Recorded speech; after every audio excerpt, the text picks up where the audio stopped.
The shocking truth. Inside one of Manhattan's most exclusive fine dining kitchens, the woman responsible for scrubbing the dishes holds a secret power, an ancient culinary mastery that has the capacity to save or utterly destroy a multi-million-dollar diplomatic wedding, a truth that has been buried for 30 years. The morning light, filtered by the vertical canyon walls of Midtown, cast long. This was far more than a hotel. It was a monolith of American high society, a sanctuary where the nation's most powerful brokers and the world's most influential diplomats gathered to celebrate. And today, that celebration was the wedding reception for a high-ranking British ambassador to the United Nations, an event that was, in itself, a definitive statement about the hotel's reputation in the unforgiving New York hospitality arena. Standing at a stainless steel sink, her back deliberately to the chaos, was Elsie Carter, 72 years old, slight in stature, her white apron starched to a precise, almost military fault. She was a fixture, silent and permanent, in this volatile ecosystem, paid solely to perform the invisible labor of a dishwasher. A voice, sharp and abrasive, sliced through the industrial din. "Hey dishwasher, are those damn Demitas plates finished, or are you taking a 5-hour coffee break?" The speaker was Marcus Thorne, the executive chef, a man in his mid-40s, built with the uncompromising arrogance of someone who had done his stage in Lyon. He demanded results, not replies. Elsie's thin shoulders briefly dipped, a fractional, silent acknowledgement of apology that only the stainless steel could observe. "Yes, chef, my deepest apologies." Her voice was a soft gravel, barely audible over the relentless churn of industrial machinery, but Thorne didn't even offer a glance back. In the brutal, militaristic hierarchy of a New York kitchen chasing Michelin stars, the dishwasher was below the line cook, below the intern, simply the help. You did not acknowledge the help unless they impeded your progress.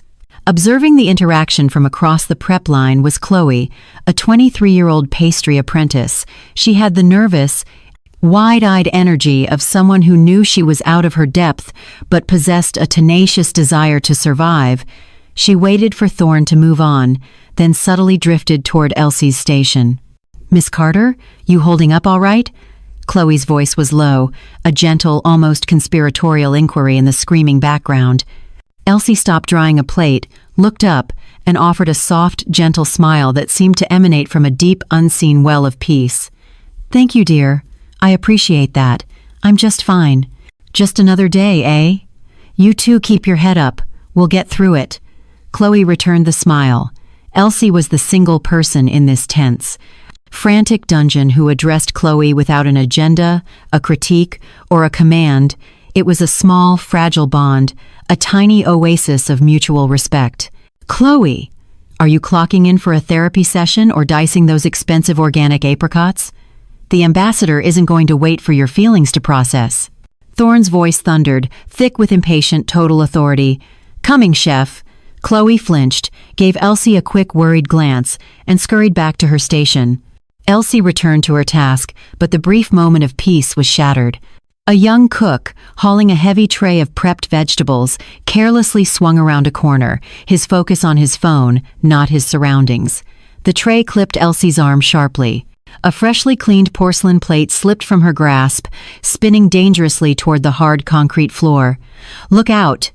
Elsie cried, lunging to catch it, barely managing to arrest its fall, but the young chef never broke stride, a silent specter of casual contempt.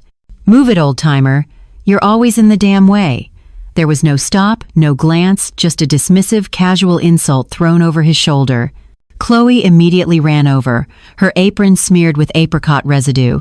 "Miss Carter, are you truly okay?" "I'm fine, dear. Just clumsy," Elsie replied, her smile pulled tight, a mask of enforced humility. "My fault for standing in the traffic lane."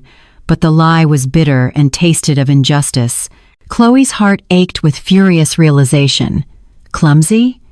Elsie, who worked with the silent, meticulous precision of a master craftswoman, was the opposite of clumsy. She was the one clocking the longest, hardest, most thankless hours, and yet she was treated as fundamentally disposable, a piece of worn-out machinery. This kitchen, like so many high-end American institutions, ran on a brutal, unacknowledged caste system. Just as the quiet storm of resentment brewed, the main kitchen door swung inward, and the clamor seemed to drop instantly. Mr. James, the hotel manager, entered.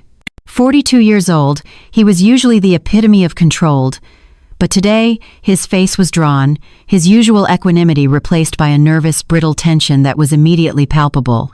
"Chef Thorne, a word, please?" The Hartwell reception. Thorne, ever the professional, wiped his hands and approached, his posture rigidly professional. "Problem, Mr. James? I assure you the menu is flawless. My best work yet." James shook his head slowly, avoiding the chef's direct gaze. No, not a problem precisely, but a crucial detail. The groom, William Hartwell, is the deputy UN ambassador from the United Kingdom. But even more critically, he is the man who, during my difficult early years as an immigrant here in New York, helped me immensely. A true foundational mentor. James's voice lowered to a plea, thick with emotion. He and his wife, Elizabeth, chose the Regency Grand specifically because they admire what they termed the American melting pot of excellence. This wedding is not just a high-dollar booking, chef. It's a matter of personal debt of honor, a statement about the reputation and very soul of this hotel. We cannot fail, not under any circumstance. The air in the kitchen instantly thickened. Thorne nodded slowly, his French pride now momentarily overshadowed by the massive, encompassing American weight of this demand. A second chance, a debt of honor, the crushing cost of failure. "Understood, Mr. James," Thorne said, his voice flat with sudden grim resolve. "We will deliver the perfect American reception, the absolute finest food this city has to offer. On my name, I stake my guarantee." Elsie, at the sink, never paused her scrubbing, seemingly deaf to the words, her eyes fixed on the gleaming porcelain. Yet the plates, reflecting the intense fluorescent light, shone with an almost supernatural brilliance, a quiet, powerful testament to a profound skill no one had requested and a depth no one in this prestigious kitchen yet grasped. The Hartwell wedding was 3 days away. The clock was ticking, and the stage was being meticulously set for a truth that would soon shatter the established hierarchy of the Regency Grand forever. Executive chef Marcus Thorne is betting his career and the Regency's reputation on a third Michelin star, while a personal debt owed by the hotel manager to the groom has sent kitchen pressure to a critical peak. Chef Thorne was obsessed with this event, seeing the Hartwell wedding as the definitive final push toward the culinary validation he desired. A third Michelin star for the Regency Grand, an achievement that would place him among America's culinary elite, and his entire focus was a direct extension of this ambition. The atmosphere was less about cooking and more about intense, aggressive combat, and the young line cooks moved with frantic, panicked speed, desperate to avoid Thorne's punishing temper, a temper fueled by the colossal pressure of the six-figure menu he had designed. Elsie, the quiet anchor at the dish station, became the instant, easy outlet for that mounting collective stress, the one person they could step on to maintain their own sense of superiority. A 20-something sauce cook, already running late, needed access near Elsie's sink. Without a word or request, he slammed his heavy copper pot down on the prep counter next to her, the sheer force causing the nearby cleaned plates to rattle violently. "Watch your elbows, Grandma," he muttered dismissively, making zero eye contact. Elsie only tightened her grip on the scouring pad, focusing on the drain, letting the casual cruelty pass over her. Chloe, retrieving supplies, witnessed the blatant disrespect, a reflection of the harsh social divide where those who create are valued far above those who clean. She challenged the cook.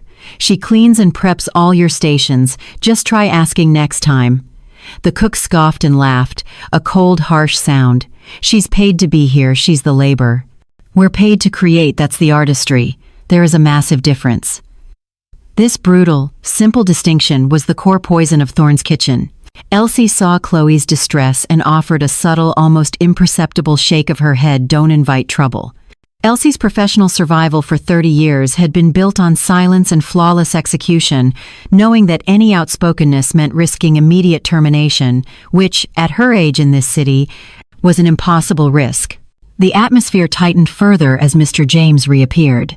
He bypassed Thorne's station and pulled the chef aside again, his voice urgent and gravely serious. "Chef, this is not just business. Ambassador Hartwell William didn't just help me with paperwork. He co-signed my first bank loan when I was completely destitute. He took a calculated risk on an immigrant kid who knew nothing but hard labor. That single $50,000 loan 20 years ago is the reason I am standing here as the manager of the Regency Grand today." James's personal stake, his deep-seated debt of opportunity, was now the driving force behind the hotel's success, and he believed he owed his entire American life to the success of this wedding. Thorne's usually rigid face betrayed a brief flash of genuine understanding, the fleeting recognition of another immigrant's struggle, though he quickly masked it with his French training. "I understand the magnitude, Mr. James," Thorne asserted, his voice flat with sudden, grave resolve.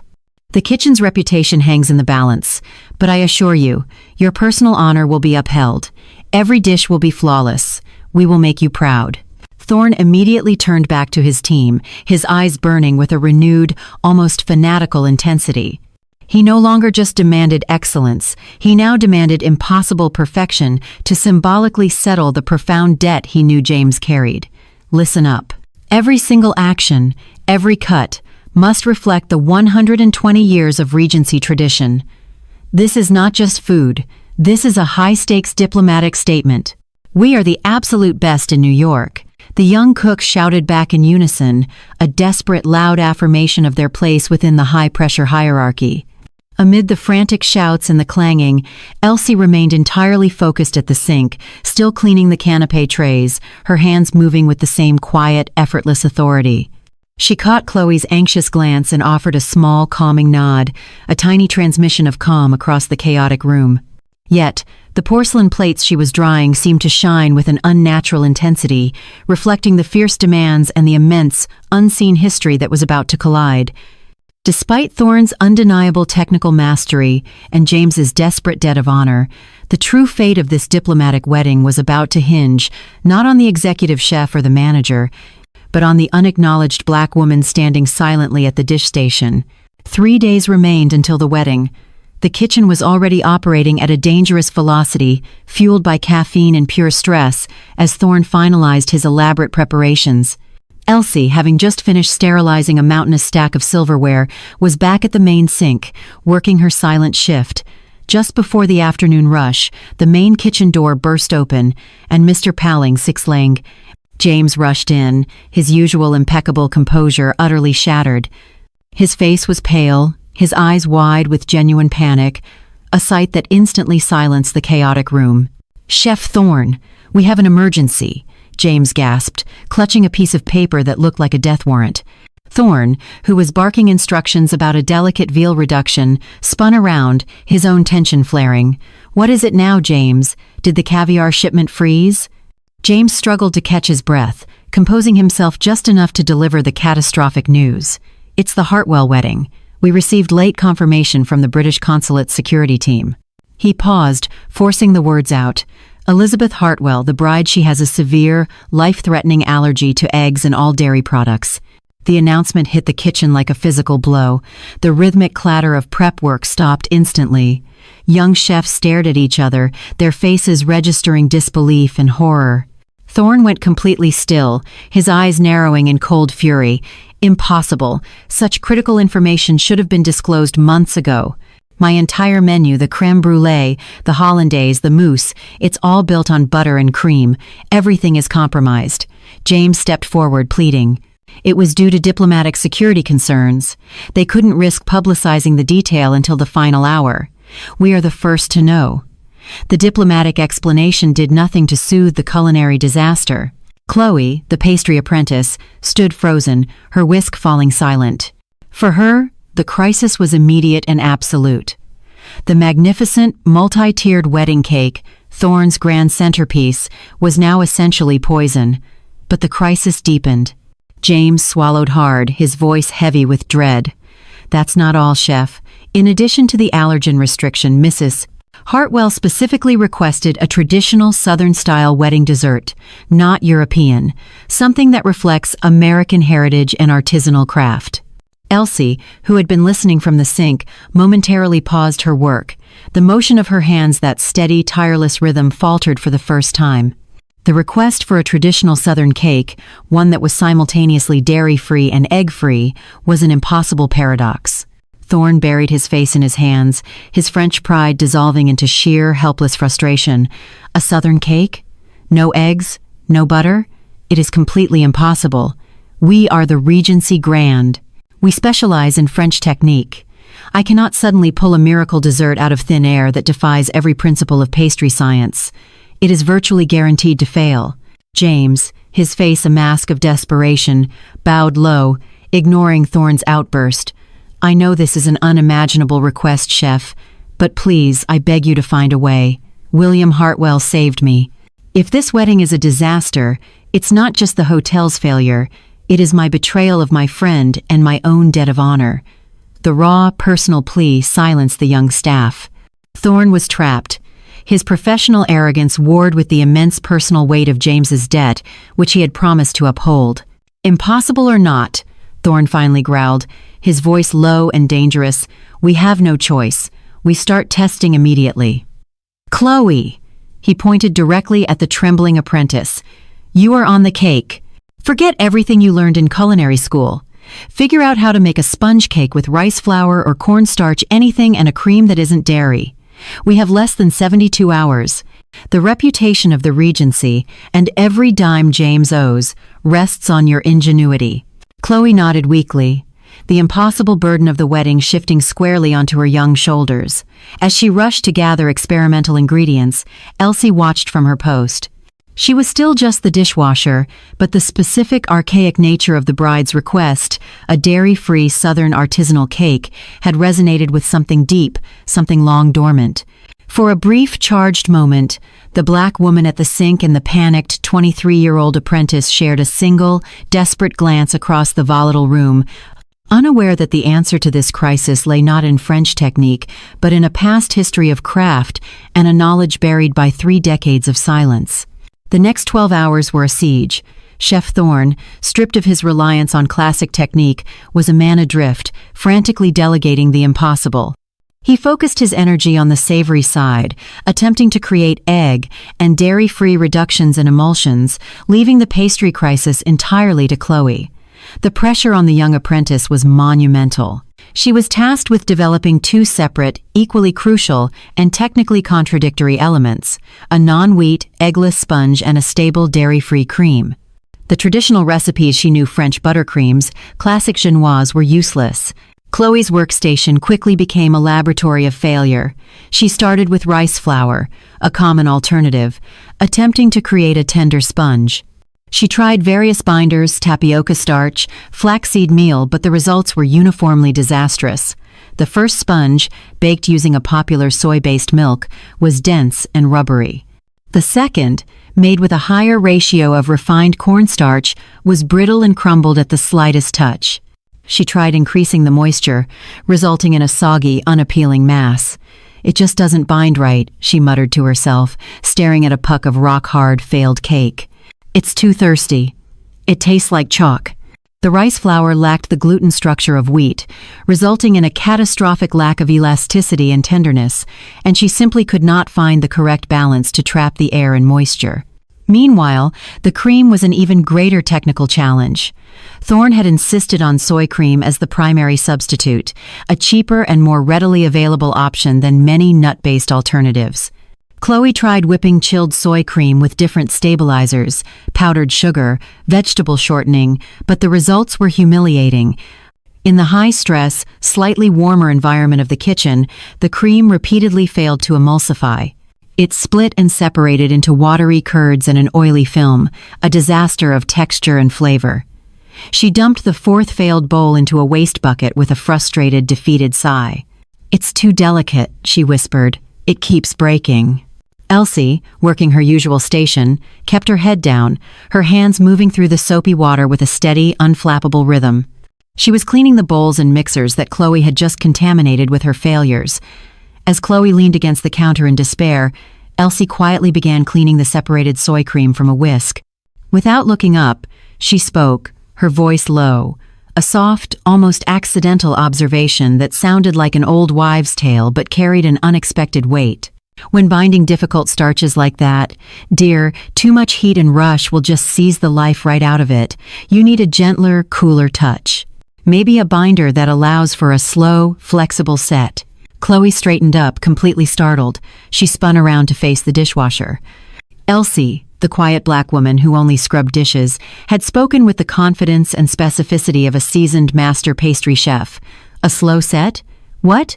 What are you talking about, miss? Carter? What kind of binder? Elsie paused, giving the whisk a final, careful wipe. She offered a small, mysterious smile but immediately retreated into her shell of humility. Oh, nothing, dear. Just the ramblings of an old woman who's cleaned a lot of messes. Just don't discard the old methods too quickly.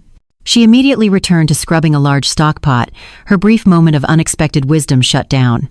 Before Chloe could press further, Thorne's voice cut across the room like a buzzsaw. He had heard the low murmur and recognized the unauthorized cross-departmental consultation. Chloe, get back to your bench.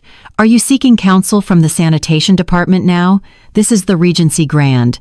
We don't ask the dishwasher how to bake a cake for a UN ambassador. You use the expensive, French-trained brain I hired. The absolute contempt in his voice was a physical shock. Thorne didn't just dismiss Elsie. He brutally humiliated Chloe for daring to consult her. Chloe, stinging from the rebuke and the shame of her failures, silently retreated to her station, the small, cryptic spark of hope Elsie had offered instantly extinguished by Thorne's immense, oppressive arrogance. The night was just beginning, and with every failed attempt, the impossibility of the task and the growing weight of Mr. James's debt of honor loomed larger. The kitchen lights remained fiercely bright, even as midnight approached, the usual orderly discipline replaced by the frantic, scattered energy of desperation. The counter where the pastry team worked now resembled a battlefield of failed attempts. Failed, dense rice flour cakes lay next to bowls of split, oily soy cream, tangible evidence that Thorne's French techniques were completely useless against this specific American culinary challenge. Thorne, pacing the savory station, rubbed his temples with frustration. His face was etched with exhaustion, his usual severe dignity replaced by a look of sheer, agonizing professional helplessness. His famous training in Lyon meant nothing when faced with the delicate chemistry of a non-dairy, gluten-free dessert. There's no structure, he muttered to a bewildered young commis chef. It's all fat and water, it won't hold. His voice carried not just irritation, but the palpable tremor of profound self-doubt. His pride, which had always been his foundation, was visibly cracking under the pressure of the impossible demand. Chloe, having tried 5 different starch ratios and 3 types of non-dairy milk substitutes, finally slumped onto a low stool, her head in her hands. She had followed every scientific rule she knew, and every single result was a humiliating flop. The wedding was now less than 48 hours away, and they had nothing. It's a complete failure, she whispered, the words heavy with defeat. We're going to lose the contract, and Mr. James is going to lose everything he worked for. The fear of failure was now entwined with the fear of ruining James's debt of honor. Elsie, quietly clearing away the latest casualties of the baking war, approached Chloe's station. She had just finished scraping the separated curdled soy cream from a large bowl. She paused, not looking at Chloe, but at the miserable failure in the bowl. Her voice was barely a murmur, intimate and gentle, meant only for Chloe. The problem isn't the milk, dear, it's the temperament. Soy is too delicate for the French way. You must treat it gently. If you try to force it, it separates, like an argument that goes too loud. Chloe's head snapped up. She looked at Elsie, the woman who knew only dish soap and steel wool, yet spoke with the deep, intuitive knowledge of a master alchemist. Miss Carter, you sound like you actually know what you're talking about. How? We've tried every setting, every stabilizer. Elsie gave the soy cream one final, knowing look. You need something traditional to stabilize it. Something that's not gelatin, something that cools firm but keeps a smooth, subtle mouthfeel. And the sugar should be pure, not overly refined. She mentioned the specific need for a binder that allowed a slow, flexible set, hinting at a technique completely unknown to the French culinary school. The spark of curiosity in Chloe's eyes flared into a desperate, frantic hope. This was not a guess. This was wisdom. "Miss Carter," Chloe pleaded, her voice cracking with exhaustion and fear. "Please, tell me what that binder is. Chef Thorne will fire me, but I have no other choice. We are completely out of time and out of ideas." The weight of the impending disaster had completely overridden Chloe's fear of Thorne. She knew that the quiet strength and specialized knowledge radiating from the older black woman were the only possible answers left in the kitchen. Elsie looked around the kitchen at the defeated young cooks, at the slumped figure of Thorne, and then at the genuine, desperate plea in Chloe's eyes. She knew the kitchen rules. She knew her place. To interfere would be an act of professional rebellion that could cost her everything. Yet, the image of Mr. James's earnest face and the immense burden of his debt of honor resonated deeply within her own forgotten history of struggle and opportunity. She hesitated, her hand resting on the cool stainless steel. I just can't say it now," Elsie whispered, her eyes darting nervously toward Thorne's defeated but still dangerous figure. "But maybe I can find a way to show you." She immediately returned to scrubbing a stock pot with renewed intensity, shutting down the conversation, leaving Chloe dangling on a thread of hope, fully aware that if Thorne heard this whispered consultation, the consequences would be severe and immediate. The only hope for the Hartwell wedding was now resting on a desperate secret exchange between the youngest pastry apprentice and the oldest dishwasher. The whispered exchange between Elsie and Chloe did not go unnoticed. Marcus Thorne, acutely attuned to any lapse in discipline, had been watching the low interaction from the corner of his eye, his already frayed nerves stretched taut by the string of failures. As Chloe turned back to her station, a flicker of desperate hope on her face, Thorne descended upon her like a hawk. "What was that, apprentice? What profound wisdom did the detergent dispenser offer you?" he snarled, his voice low and dangerous, intended to humiliate and intimidate. Chloe, exhausted and defeated, tried to defend the conversation, though her voice trembled. "Chef, she was just explaining the basic chemistry of why the soy cream keeps separating." She mentioned the need for a slow, flexible set. Thorne cut her off with a vicious, mocking laugh that echoed offensively through the tense silence of the kitchen. "A slow, flexible set? From a dishwasher? Are you truly so inept that you are taking scientific instruction from the sanitation department?" He looked around, ensuring every cook was watching this public execution of common sense. "Let me be perfectly clear, Chloe. The kitchen's knowledge runs in a strict hierarchy. A scrub brush does not hold the wisdom of a pastry bag. This is not a soup kitchen. This is the Regency Grand.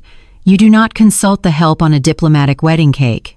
Thorne then turned his full, searing gaze onto Elsie, who had frozen mid-wipe, her head bowed in silent submission. The air crackled with his unadulterated contempt. "And you, Carter, your job is to scrub, not to supervise. Stay in your lane. Do you understand? The moment you interfere with a live recipe, you will be escorted out, and you will never work in a professional kitchen in this city again."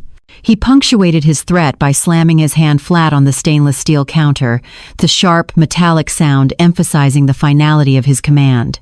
Elsie simply dipped her head further, accepting the humiliation with stoic dignity. "Yes, chef.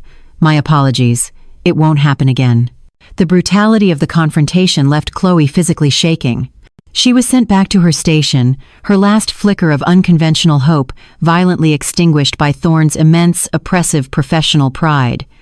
He saw Elsie not as a person with experience, but as an object, a symbol of the low-skill labor he sought to distance himself from.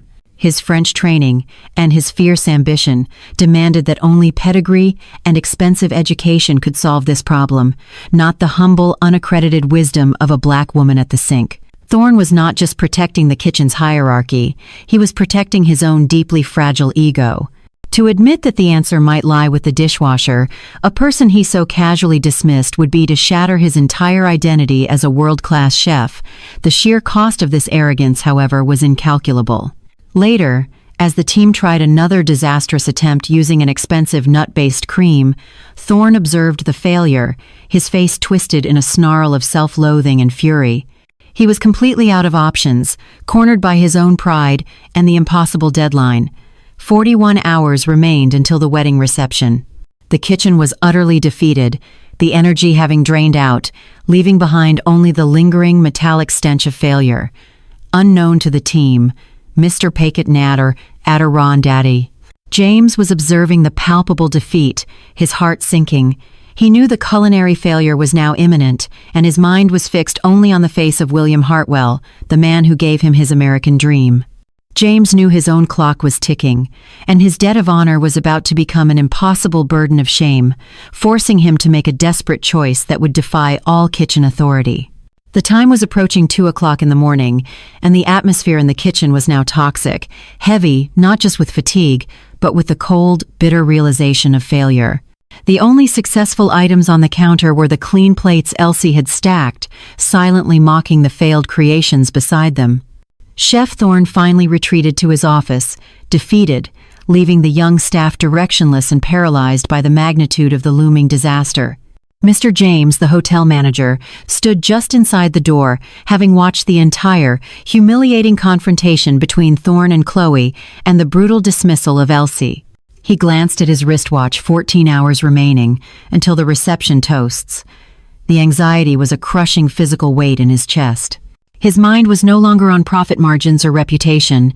It was entirely consumed by the face of William Hartwell, the man who had extended a hand to him, a scared immigrant trying to make a start. When the whole system had closed its doors, Hartwell had not just been an acquaintance. He was the key, the second chance that defined James's life in America. To allow this wedding to fail spectacularly, to see the ambassador and his bride embarrassed, was not a mere professional slip-up. It was an unforgivable act of personal betrayal. James knew he could not live with that failure. He made a sudden, desperate decision that violated every rule of kitchen hierarchy and protocol. Ignoring the slump of his executive chef in the distant office and bypassing the defeated pastry team, James walked directly to the dish station. Elsie continued her quiet work, scrubbing a stainless steel serving tray, maintaining her posture of professional invisibility. James stopped directly in front of her, the fluorescent light highlighting the pallor of his exhaustion and stress. His voice was low, strained, and slightly shaky, not the voice of a manager but of a man pleading for his life. "Miss Carter," he began, "I saw the exchange just now. I apologize for the chef's conduct. I truly do." Elsie stopped scrubbing and looked up, surprised by the direct address and the sincerity in his eyes.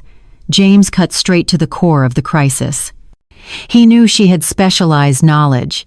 He just needed confirmation. "Please," he implored, leaning slightly closer.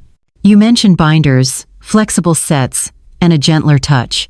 Do you have any experience at all with specialized desserts? Something that could possibly address this dairy and egg allergy?"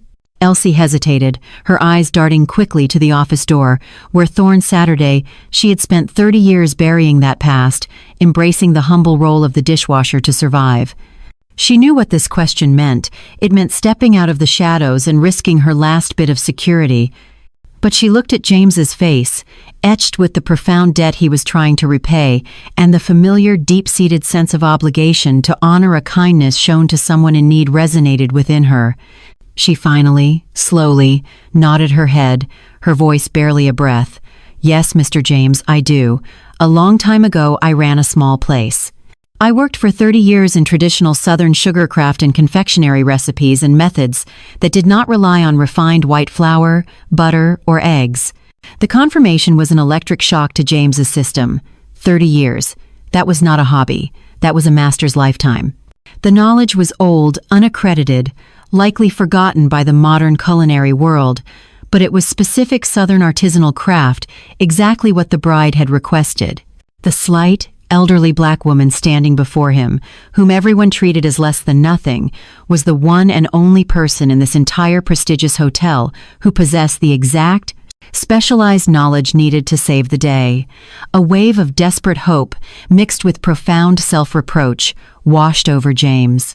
"Miss Carter," James repeated, stepping closer, his heart pounding hard against his ribs. "Please, I am telling you the truth. William Hartwell saved my life when I had nothing." If I fail him now, I lose my dignity. Please, I beg you. I know this is a humiliation for the chef, but would you, just once, step in and try? Can you save this?" His voice was thick with every emotion: fear, desperation, hope, and the immense weight of his obligation. Elsie looked at him, then at the failed bowls of cream and the crumbled cakes.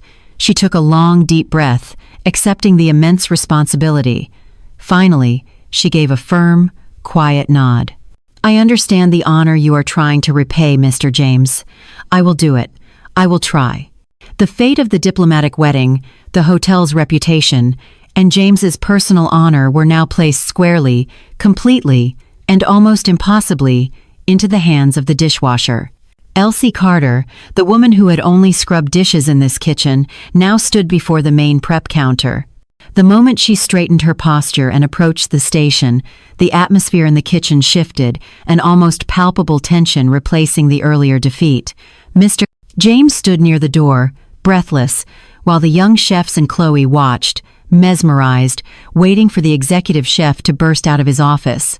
Thorne, however, remained silent, paralyzed by a mixture of curiosity, professional shame, and the immense pressure of the deadline. Elsie took a deep breath, her eyes sweeping over the scattered, failed ingredients. She didn't move with the frantic, hurried energy of the other cooks. Her movements were measured, deliberate, imbued with a quiet, confident authority that instantly silenced the room.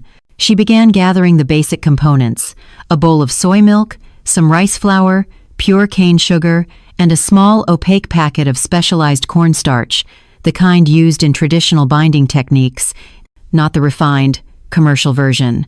"We must start with the cream," Elsie announced, her voice low but clear, addressing the room, not just Chloe. "The temperature is everything. Soy milk is sensitive. It must be treated with respect, not forced." Her hands, usually rough from handling harsh detergents, transformed instantly as she began the work. She poured the soy milk into a pot and placed it over the lowest possible heat setting. Thorne, emerging from his office to observe, crossed his arms skeptically, his eyes narrowing. He watched as Elsie began to stir the milk with a simple metal whisk, but the movement was unlike anything the French-trained chefs had ever seen. Instead of the aggressive, quick whipping used to incorporate air, Elsie's motion was a slow, steady, continuous figure-8 pattern. Her wrist, her fingers, the very angle of the whisk, it was all precision honed over decades. "It is like pulling a gentle thread," she explained, still not looking up, "not whipping air." Chloe gasped softly, recognizing the skill that Elsie had only alluded to earlier. This was not cooking. It was a craft passed down through generations. Elsie then introduced the specialized cornstarch binder, which, she explained, was essential for creating that slow, flexible set that the bride's allergy-friendly cream needed. It would stabilize the delicate soy fat without becoming brittle like gelatin. She slowly whisked the dissolved starch into the warming milk, the motion never breaking, never rushing. The mixture, which had instantly separated in the younger chef's hands, began to thicken beautifully, becoming a smooth, homogeneous, and silky cream base. Thorne dropped his arms, his posture visibly slumping from skepticism to shock. This was not a guess. This was not luck. This was technique, a precise, disciplined mastery he had never encountered in any European kitchen. He realized with a sickening jolt that he was watching the execution of a specialized, forgotten American craft, a technique that his expensive French education had taught him to completely overlook. Next, Elsie moved to the rice flour, again opting for gentle incorporation over aggressive mixing. She carefully folded the purified cane sugar, a southern staple, into the batter, again stressing the need to avoid overworking the gluten-free starch. "The ingredients are honest," she told Chloe, who was watching raptly. "They just require listening." She placed the small cake batter into the oven. The kitchen was now utterly silent. Every single staff member, from the terrified commies to the haughty sous chef, was completely mesmerized by the quiet authority of the dishwasher. The shame that had been burning in Thorne's eyes was now replaced by the unsettling realization of his own ignorance. The answer to the impossible problem of the Regency Grand's most important wedding had been found not through advanced training or expensive ingredients, but through the simple, profound wisdom of the black woman they had all dismissed as the help. They had 30 years of hidden mastery standing right in front of them. The kitchen held its breath, suspended in a silence far more tense than the earlier chaos. Elsie retrieved the small test cake from the oven. Unlike the dense, brittle failures that had preceded it, this one was a beautiful light green. She had substituted traditional cake coloring with a hint of fine, slightly bitter matcha powder to signify elegance, a sophisticated nod to color that was completely absent of dairy or egg. It was delicate, fragrant, and, upon being lightly touched by Chloe's nervous finger, yielded with a perfect, resilient spring. It was a flawless sponge. The chefs, humbled and amazed, could only stare. Elsie moved to the finishing station, where the stabilized soy cream now sat cool, thick, and perfectly smooth, looking exactly like a classic, unctuous buttercream. She explained the use of the specialized cornstarch binder, revealing a mastery that relied on intuition over thermometers. She carefully layered the sponge with the cream, then moved to the final, signature element, the one that represented the true, unaccredited artistry of her past. She put a small pot of pure cane sugar and a precise amount of water over the flame. Unlike Thorne's methods, which utilized temperature guns and timers, Elsie relied only on her senses. She watched the color, listened to the sound, and smelled the change in the boiling syrup. The moment the sugar reached the precise hard crack stage, a tricky, unforgiving state, Elsie removed it from the heat. She didn't pour it into molds. Instead, she took a thin, specialized metal tool, the kind used for Appalachian or Deep South, pulled and blown sugar candy, and began working the amber liquid with a dancer's grace. Her fingers, which moments ago were scrubbing grease, now moved with an incredible, delicate precision, drawing and shaping the impossibly hot, sticky sugar in the air. Thorne, who had been watching with growing professional shock, now let out a low, involuntary gasp. Amazaiku, American sugar pulling. It was a high-level, almost extinct artisanal craft that he had only read about in obscure culinary texts, the creation of translucent, lifelike figures entirely from hand-pulled sugar. Elsie, her focus absolute, was shaping the syrup into intricate, living detail. Within minutes she had finished. Sitting atop the smooth green and white cake was a magnificent, crystalline white butterfly. Its wings were translucent, catching the kitchen light, appearing so thin and delicate that they looked poised to flutter away. The body was formed with astonishing anatomical accuracy. It was not merely a garnish, it was a small, breathtaking sculpture, a symbol of freedom and transformation. Thorne was completely speechless, his arrogance vaporized by the sheer, undeniable presence of true mastery. Every young cook in the room was riveted, suddenly recognizing that the definition of chef extended far beyond a French pedigree. The cake was finished, an elegant, perfectly balanced matcha rice, flour cake with soy vanilla cream, crowned by a crystalline white butterfly. Mr. James rushed forward, his eyes shining with awe and relief. It's magnificent, Miss Carter, truly magnificent. Elsie simply stepped back from the counter, allowing the masterpiece to speak for itself. She returned to her sink, her stance humble, wiping down the tools she had just used to create the miracle. She had saved the wedding, upheld James's honor, and proved that a lifetime of ignored labor held a value that no price tag or university degree could ever capture. The only remaining question was why she had been hiding such a profound, extraordinary gift for 30 long years. The clock finally hit the appointed hour. The ballroom of the Regency Grand was awash in the warm glow of autumn sunlight, radiating an almost ethereal beauty.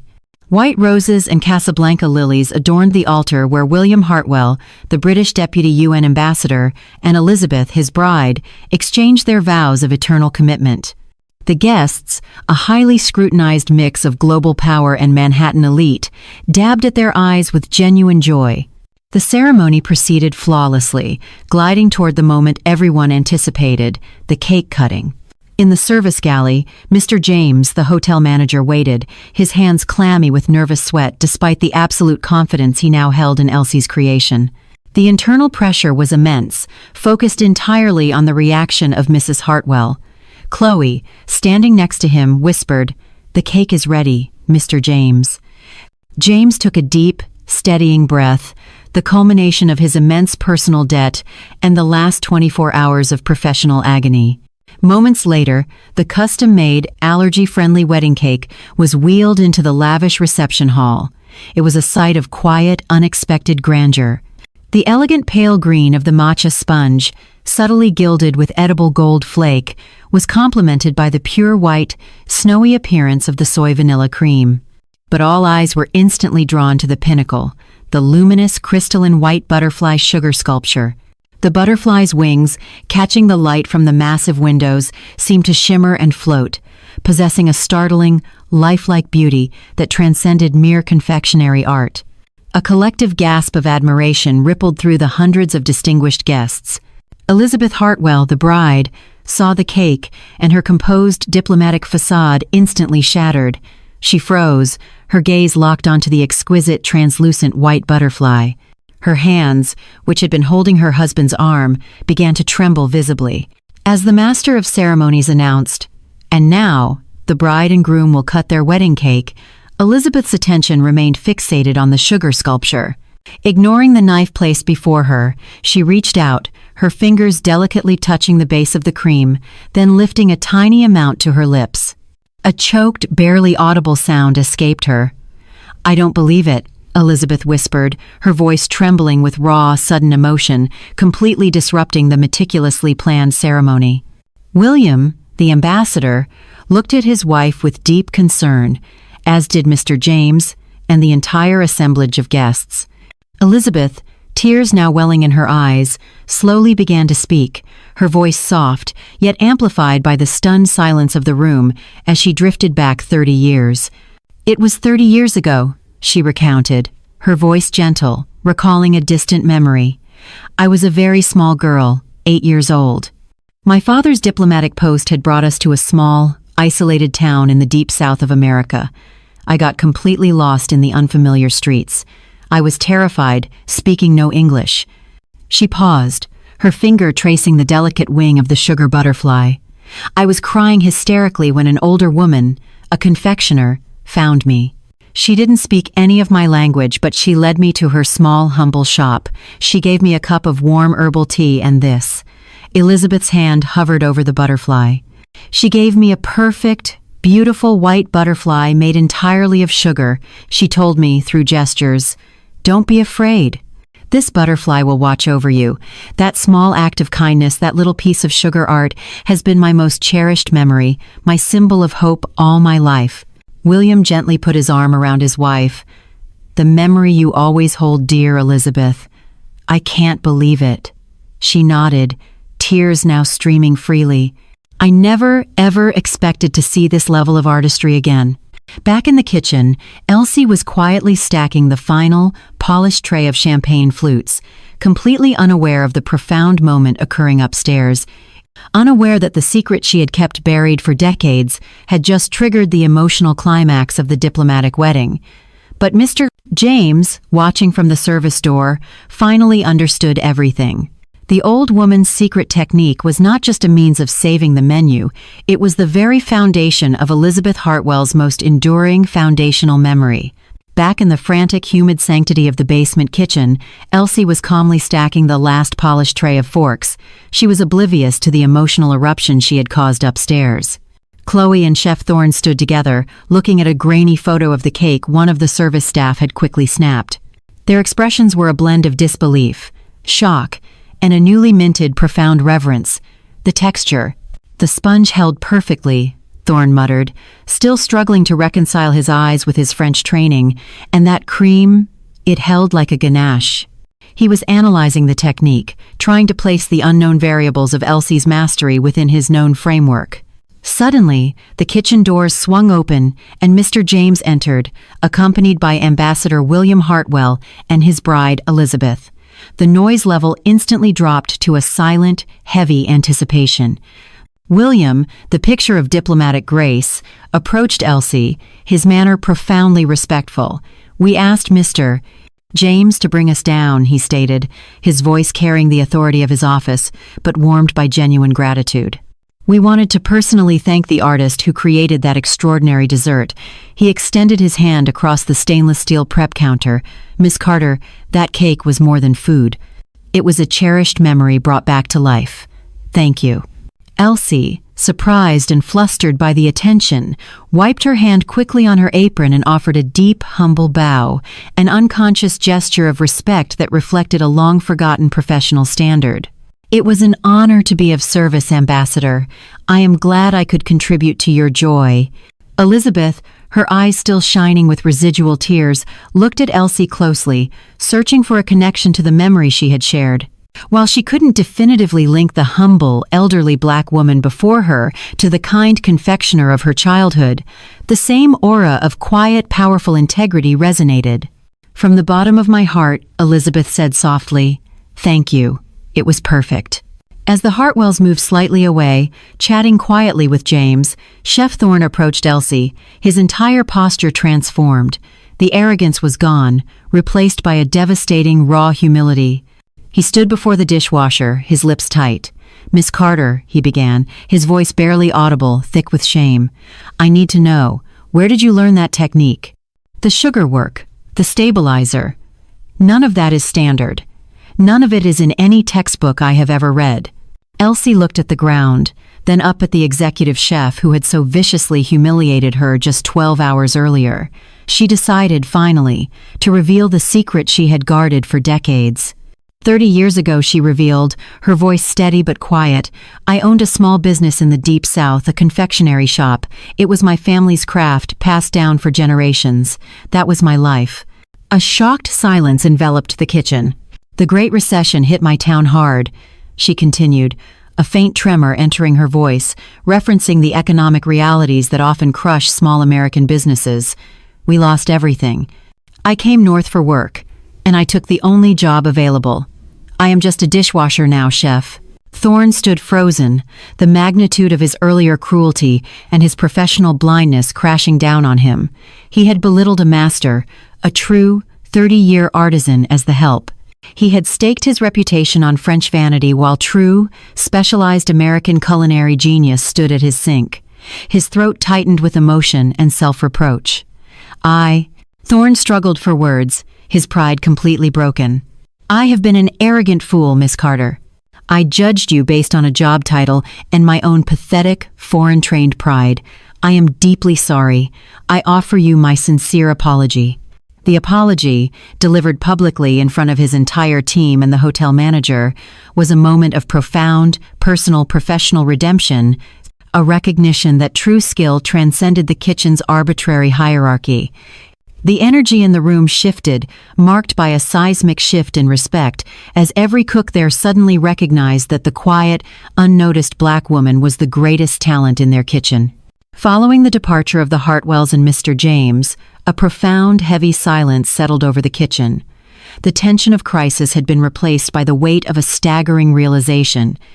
Elsie, her secret laid bare, quietly began to unfasten the ties of her white apron, preparing to return to the simple task of cleaning the already spotless stainless steel.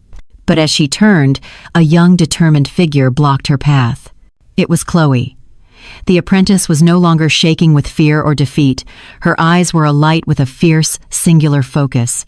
She stood before Elsie and, in a gesture that transcended their job titles, offered a deep, respectful bow, a sign of profound deference usually reserved for a world-class master. "Miss Carter," Chloe began, her voice trembling slightly, not from fear, but from the immense gravity of her request. "I have one request.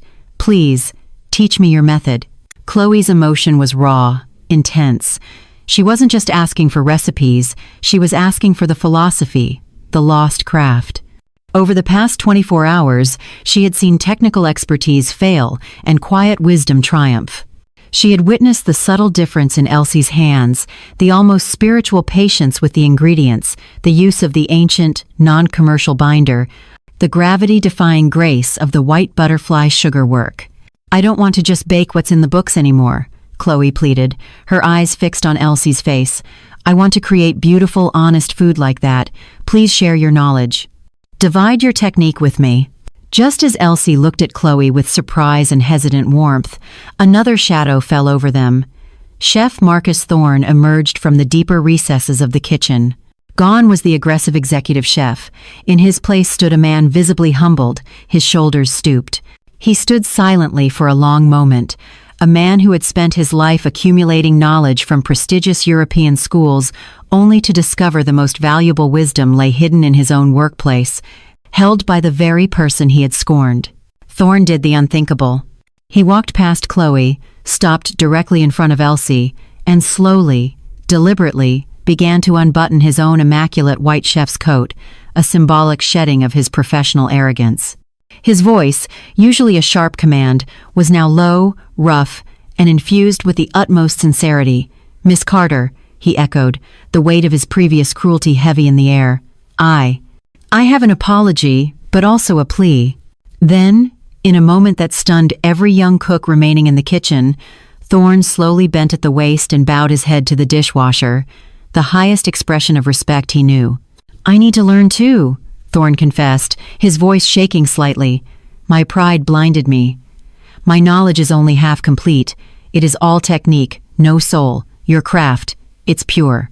Please, Miss Carter, will you allow me to learn alongside Chloe?" The French-trained chef, the embodiment of culinary hierarchy, was asking the dishwasher to take him on as an apprentice. The kitchen was utterly silent, witnessing the total collapse of the professional caste system they had lived by. The moment was not about food, it was about the profound American values of redemption, meritocracy, and the second chance. The true foundation of the Regency Grand's kitchen was about to be rebuilt. The silence in the kitchen was finally broken by the sound of approaching footsteps. Mr. James, having heard the commotion and sensing the shift, re-entered the kitchen. He immediately registered the unusual sight. His executive chef, Marcus Thorne, standing humbled, holding his uniform coat, while the apprentice, Chloe, watched Elsie, the dishwasher, with profound hope. James instantly understood the magnitude of the exchange he had missed, grasping the full scope of Thorne's professional capitulation. His own face, however, was alight with relief and deep gratitude. He walked over to Elsie, ignoring the hierarchy for good.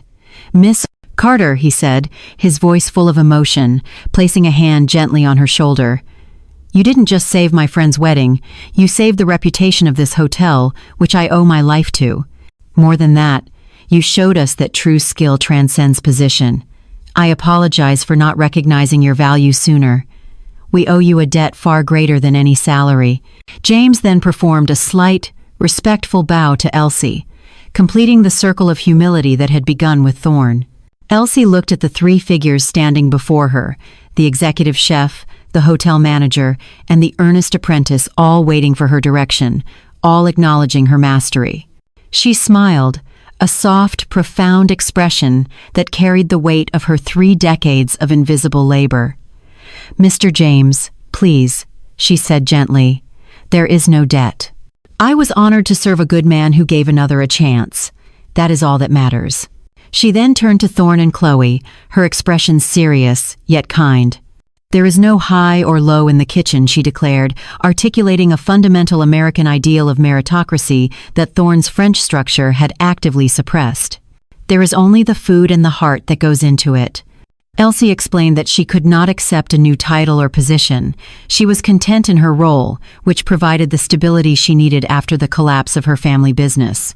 Thorne nodded, accepting the condition, realizing that her humility was part of her power. "Then let us start where all great things begin, Miss Carter," he proposed, holding out his chef's coat to her. "The knowledge you possess must not be lost." Chloe, tears welling up in her eyes, nodded eagerly. The kitchen, once a rigid, class-bound dictatorship of French technique, was suddenly infused with a new atmosphere, one of pure, unadulterated respect and a shared commitment to true craftsmanship. The walls of hierarchy had crumbled, dissolved by the sheer, undeniable excellence of an uncredited black artisan. The other young cooks, watching this transformative moment, recognized that the true lesson of the day wasn't about rice flour or sugar craft, but about humility and honor. They approached Elsie one by one, offering quiet words of thanks and asking, not for recipes, but for the chance to observe her work. The kitchen had officially entered a new, decentralized order, led not by rank or uniform, but by the quiet authority of Elsie Carter. The next morning, the sun streamed through the high kitchen windows, illuminating the swirling steam and the newly forged dynamic within the Regency Grand. The tension and arrogance of the previous days had been replaced by a quiet, focused energy, a profound respect for the work itself, regardless of who was performing it. Elsie was, as always, at the sink. But now, she was not alone. Chloe stood beside her, not scrubbing, but meticulously cleaning the delicate sugar-pulling tools from the previous night, observing Elsie's method for handling the fine stainless steel with a near-religious focus. Chef Thorne, in a newly pressed uniform that lacked the usual swagger, was prepping his station for the morning service, but his eyes constantly flickered toward the dish station, listening. He had traded his French arrogance for humble observation. Thorne approached the sink, holding a bowl of fresh soy milk, his expression serious. "Miss Carter," he requested, "where do we begin today? Should we start with the sponge cake ratios or the stabilization technique?" Elsie paused her rhythmic movement, looking up at the executive chef and the eager apprentice. She smiled gently, the pride and humility perfectly balanced on her face. "We begin here, chef," she instructed, gesturing to the sink and the gleaming vessels surrounding them. "We start by washing the dishes, because gratitude for the vessel is the first ingredient." Her words were a quiet, powerful sermon on the true meaning of craft, that the preparation of the space and the honor shown to the tools and ingredients were more important than the final creation itself. She then began to speak, her voice low and instructional, detailing the use of specialized starch, the patience required for working with sensitive, non-dairy fats, and the generational wisdom of Southern sugarcraft. She taught not just recipes, but the philosophy of the invisible hand of labor, the idea that the beauty of the final product relies on the dignity and precision of every single step, including the cleaning. The philosophical reflection hung in the morning light. Elsie had demonstrated that the most valuable and original American genius often resides in the unacknowledged spaces, carried by the hands of those marginalized by class or race, the very people who built the foundation of the country's hospitality. Her 30 years of forgotten mastery were now not just remembered, but actively being passed on to a new generation, bridging the gap between old-world technique and modern necessity. Thorne, the man obsessed with European standards, was finally learning the value of indigenous American culinary wisdom, a wisdom rooted in necessity, frugality, and a deep respect for natural ingredients. Chloe, the apprentice, was learning the profound truth that redemption and the second chance were not just concepts for the hotel's manager, but truths achievable in her own work. Elsie Carter, the woman who had simply come north for work, had done more than save a diplomatic wedding. She had fundamentally transformed the culture of a high-end New York kitchen, proving that true technique never dies. She dried her hands, offered a final serene look at her new apprentices, and picked up a fresh scouring pad. "Tomorrow morning," she told them, her voice carrying a promise of continuity and strength, "we will start with the soy cream, but for now, I will wash the remaining pots." Her commitment to her humble task, despite her revealed mastery, spoke volumes about her unwavering integrity. The quiet dignity of her choice sealed the new order. The most valuable teacher in the Regency Grand's kitchen was still the dishwasher. The door to a new, more honest legacy had finally been opened.